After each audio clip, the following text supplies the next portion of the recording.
Welcome back everybody to Neutrality Studies. I'm Bienvenue Pascal à Lotaz, tous associate dans professor Neutrality at Kyoto Studies. University. Je suis Pascal Today, Lotaz, I'm professeur joined associé by à a very l'Université de special Kyoto, guest.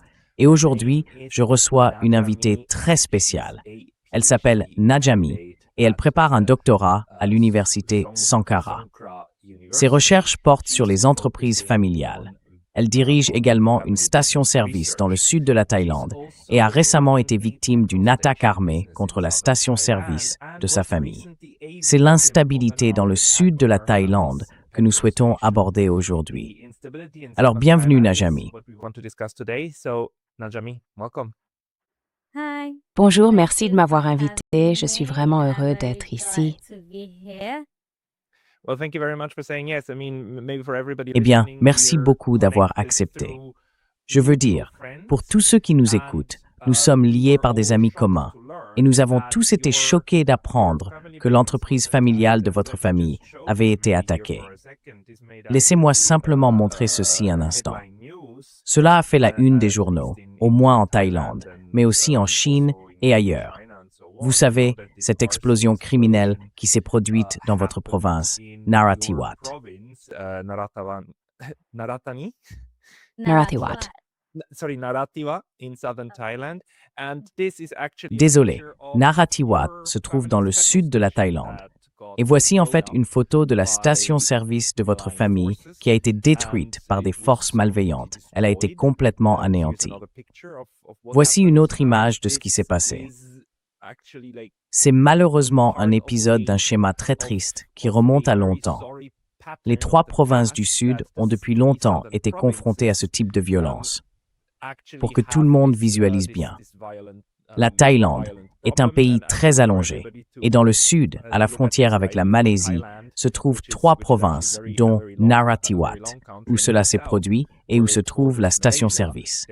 C'est là que ces récentes attaques ont eu lieu. Maintenant, je voulais vous demander, pouvez-vous nous en dire un peu plus sur ce qui vous est arrivé, comment cela s'est déroulé et ce que vous pensez que cela signifie pour la stabilité dans le sud de la Thaïlande? What do you think it means for stability in southern Thailand?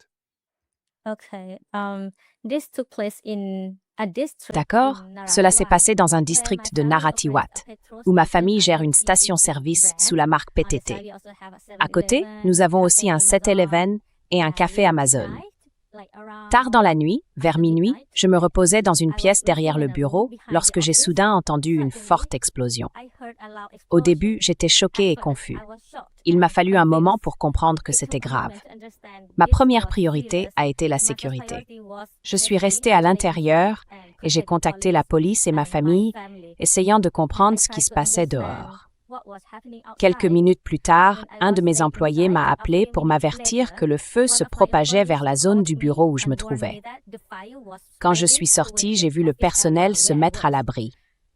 À ce moment-là, rien d'autre ne comptait que de mettre tout le monde en sécurité. Nous avons essayé d'évacuer la zone ensemble, aussi vite que possible. Car les personnes qui étaient entrées... Je ne sais même pas comment décrire ce genre d'homme.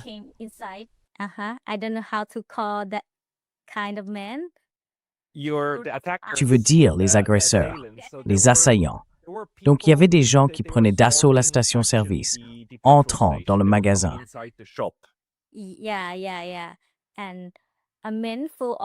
Oui. Un homme armé de nombreuses armes a dit aux employés qu'ils avaient une autre bombe. Alors, nous avions peur de quitter les lieux, car je pensais qu'il pourrait y avoir une autre attaque.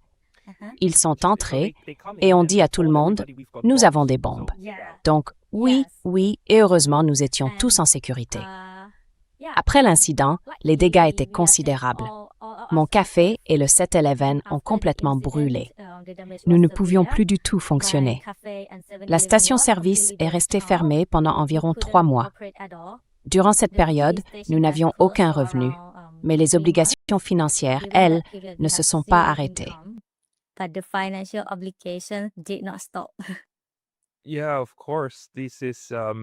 Oui, bien sûr. Je veux dire, c'était une attaque destinée à rendre impossible le fonctionnement de ces stations-service, n'est-ce pas?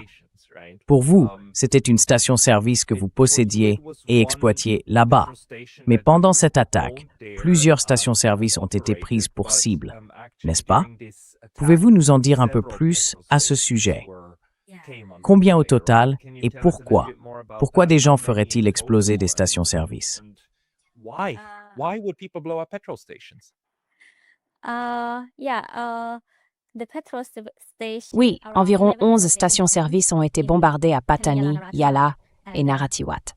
Je pense que la station-service, en particulier PTT, est une grande marque et c'est une sorte de signal, comment dire, une cible symbolique pour montrer quelque chose, pour envoyer un message à la population.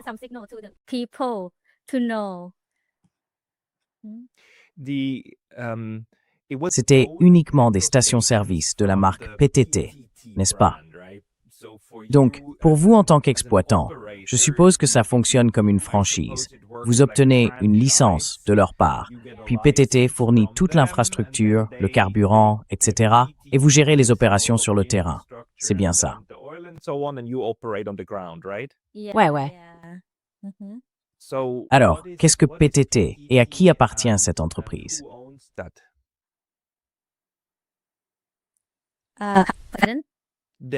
PTT, la compagnie Air. Qui possède cette entreprise?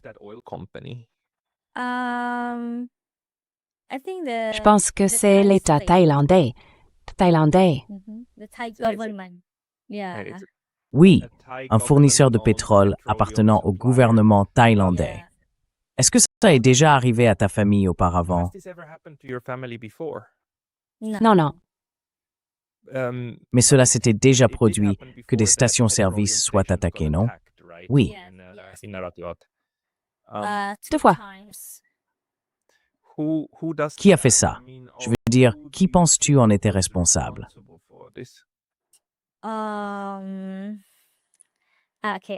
D'accord, je veux m'exprimer avec prudence, surtout parce qu'il s'agit d'une discussion sur les relations internationales. Dans les provinces frontalières du Sud, l'instabilité existe depuis de nombreuses années, quand j'avais 10 ans et maintenant j'en ai 30, donc depuis plus de 20 ans. Les analystes décrivent souvent les causes comme complexes, liées à l'identité, au gouvernement, aux griefs historiques et à la confiance entre l'État et une partie de la population locale. Ce n'est pas une cause unique. Un autre point souvent mentionné est que des efforts de paix ont eu lieu au fil du temps, mais les progrès restent fragiles. Il y a le Barisan Revolusi Nasional, ou BRN, nous en avons entendu parler. Il est largement décrit comme le mouvement séparatiste insurgé malais musulman, le plus influent opérant dans les provinces frontalières du sud de la Thaïlande, en particulier à Patani, Yala et Narathiwat. Mais je veux être clair. Je ne dis pas que ce groupe est à l'origine de mon incident. Ce que je sais depuis de nombreuses années, c'est que ce groupe mène généralement des actions violentes d'insurrection dans l'extrême sud.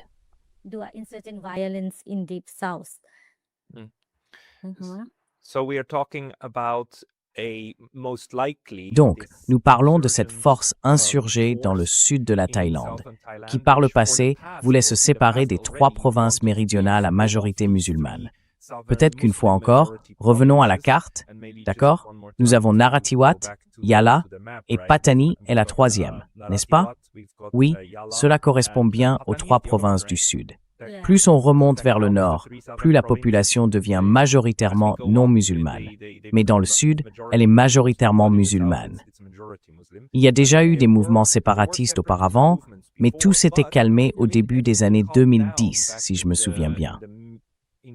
Ce genre de violence n'avait pas eu lieu depuis environ 15 ans, ou je me trompe?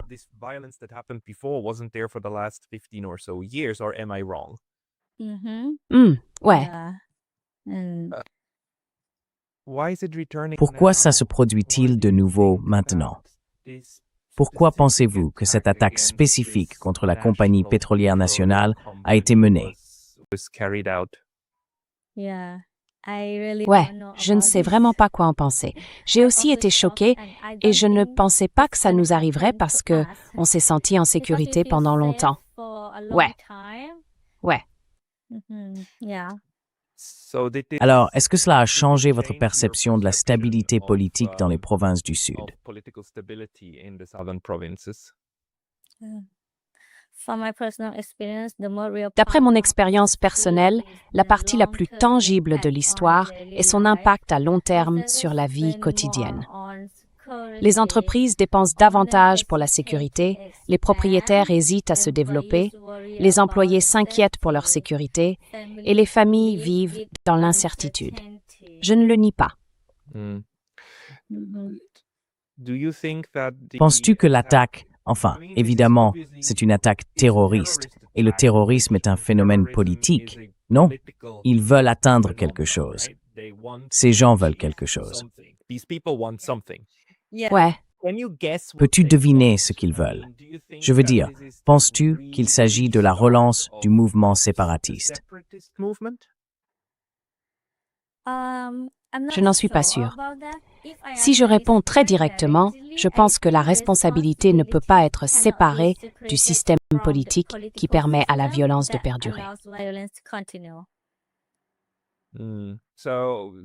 Alors, êtes-vous en colère contre le gouvernement central à Bangkok? Ont-ils fait quelque chose de mal qui a conduit à cette situation? Pas vraiment, car ils nous ont versé une indemnisation gouvernementale pour mes employés qui ont été touchés par cet incident.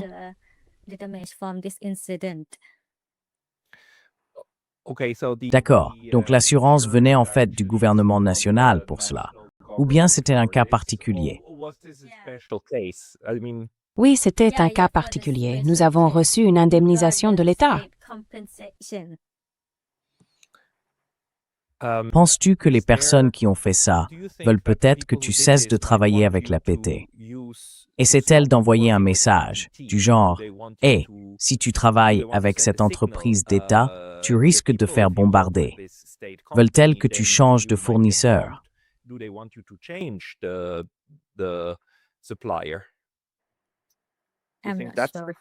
Je ne suis pas sûre. Non, ils visent simplement les symboles de l'autorité de l'État thaïlandais, comme les forces de sécurité, les écoles publiques et les grandes entreprises. Ont-ils également attaqué des écoles par le passé? Oui, dans le passé, et les enseignants aussi. Mais dans ton cas, ils ont essayé de s'assurer que tout le monde survive. Ils t'ont envoyé dehors, n'est-ce pas? Ils ont dit, on va faire exploser ce truc, mais on ne veut tuer personne. Oui, oui, oui. C'est vrai dans mon cas. Et pensez-vous que la police, je veux dire, est-ce que la police dans le Sud commence maintenant à enquêter, ou bien l'armée est-elle également impliquée pour tenter de sécuriser les stations pétrolières?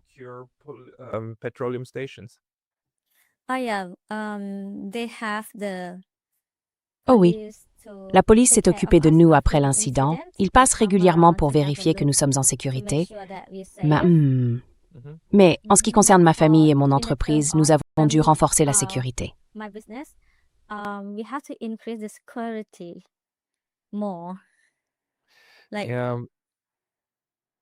Mais comment faites-vous cela? Je veux dire, ce sont des attaques très violentes, non? C'est pas juste un vol. À quoi pensez-vous pour renforcer la sécurité?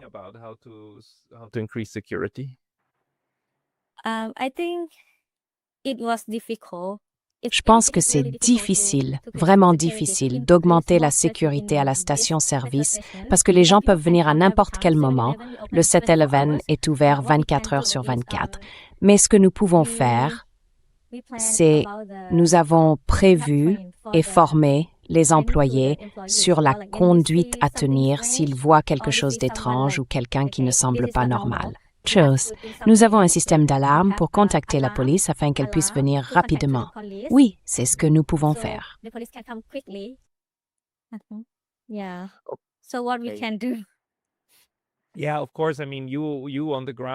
Oui, bien sûr. Je veux dire, vous êtes sur le terrain. Il est pratiquement impossible de résoudre les problèmes politiques, n'est-ce pas? Mais selon vous, si vous le pouviez, si quelqu'un vous accordait un vœu, quelque chose que vous pourriez adresser, disons, au gouvernement central à Bangkok ou au gouvernement régional, que serait-ce? Qu'est-ce qui serait nécessaire pour apaiser la situation, pour faire en sorte que ces gens n'aient plus envie d'attaquer?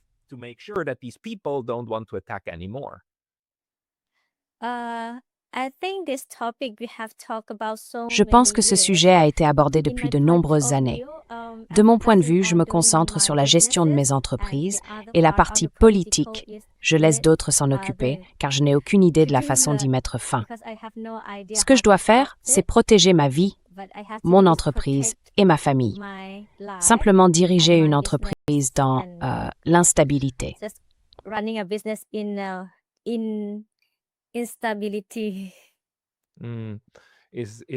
C'est extrêmement difficile, bien sûr. Donc l'essentiel est de rétablir la stabilité. Pensez-vous qu'il y ait une influence transfrontalière dans toute cette affaire? Par exemple, des problèmes avec la Malaisie ou que ces groupes fassent des allers-retours entre la Malaisie et la Thaïlande? Est-ce que cela fait partie du problème ou pensez-vous que c'est complètement limité aux 3 provinces?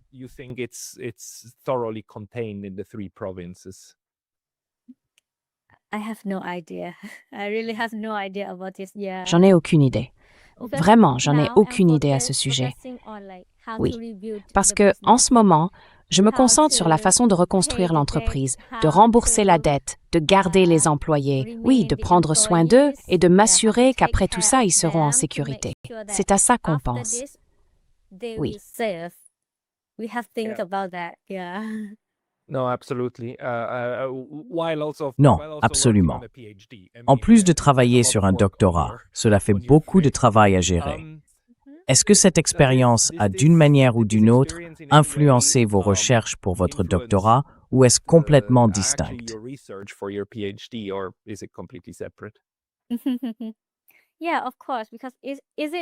Oui, bien sûr, parce que c'est vraiment directement lié à mon entreprise.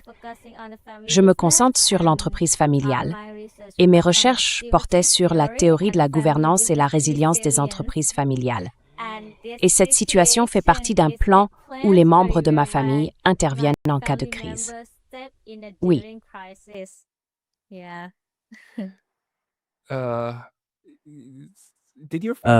Ta famille, enfin, les entreprises familiales en Thaïlande ou ailleurs sont très, très importantes parce qu'elles sont tellement proches du terrain, non? Vous connaissez parfaitement votre environnement. Vous savez exactement comment interagir avec la communauté locale et comment servir. Le pétrole, la nourriture et ainsi de suite. Oui, ça en fait partie. Penses-tu que cet incident va changer les choses pour les autres? Ou bien le Sud est-il plutôt habitué à faire face à ce genre d'attaques contre la vie quotidienne?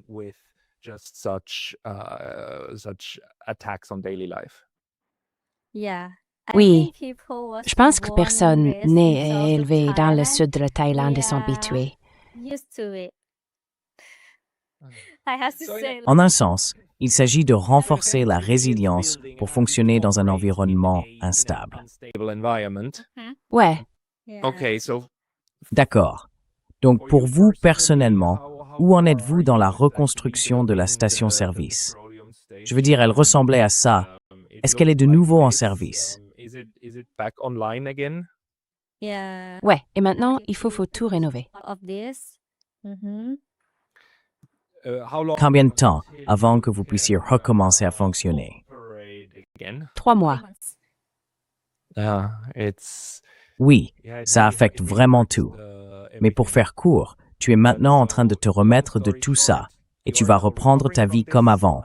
Oui, tu vas reprendre les affaires comme avant. Ouais. List. Et renforcer encore davantage les mesures de sécurité. Oui. Oui, et renforcer la sécurité. Najami, merci beaucoup pour cet aperçu. Y a-t-il quelque chose dont nous n'avons pas encore parlé et que vous jugez important de comprendre dans cette situation? Je pense pas. Je dois dire que tout est... Eh bien, dans ce cas, merci beaucoup de m'avoir donné cet aperçu direct de la situation sur le terrain. Je veux dire, nous prions et espérons tous le meilleur pour les 3 provinces, pour la Thaïlande et pour l'Asie du Sud-Est en général. La stabilité est très importante et j'espère vraiment que la violence prendra fin. Najami, merci beaucoup pour le temps que vous nous avez accordé aujourd'hui. Najami, thank you very much for your time today. Merci de m'avoir accueilli aujourd'hui. Passez une bonne journée. Have a good day.